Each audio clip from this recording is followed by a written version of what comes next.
Hi, my name is Becca Osguthorpe, and this is Jaxson Tadje, and we are going to be talking about real-life experiences that we have had with cultural competency with a vulnerable population.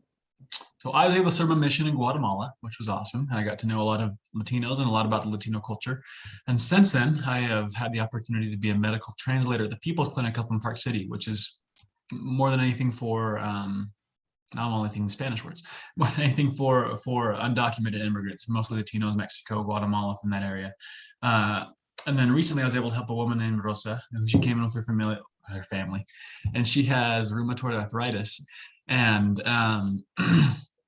it was interesting because this is right after we'd had the discussion about vulnerable populations and healthcare providers and medical translating in particular, and being able to know why she brought in all of her family, that she brought them in to get their advice, that they've been giving her other advice that was actually contrary to the medication that the rheumatologist has been giving her. They'd actually been giving her vapor rub, which we talked about. They'd been having her rub that on her knees, and all these different other things that I knew to ask for, and I knew the way to translate, helped the process go so much more smoothly, helped us figuring out what was really wrong, because the doctor had been meeting with her a little bit and had been unable to figure out why she wasn't doing better, because she hadn't been taking her medication, but for what reasons.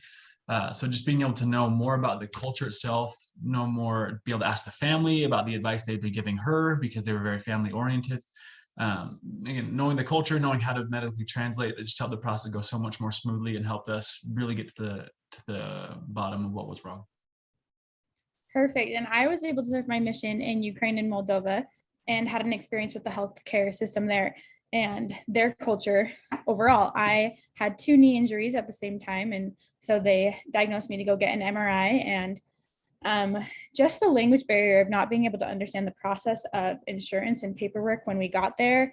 And they also, as Jaxson was talking about medical translating, they didn't have a medical translator for me to be able to understand, or for the evidence to be given to me and diagnosis. And so I was lost and they were frustrated, and it was just a conflicting experience between both of our cultures.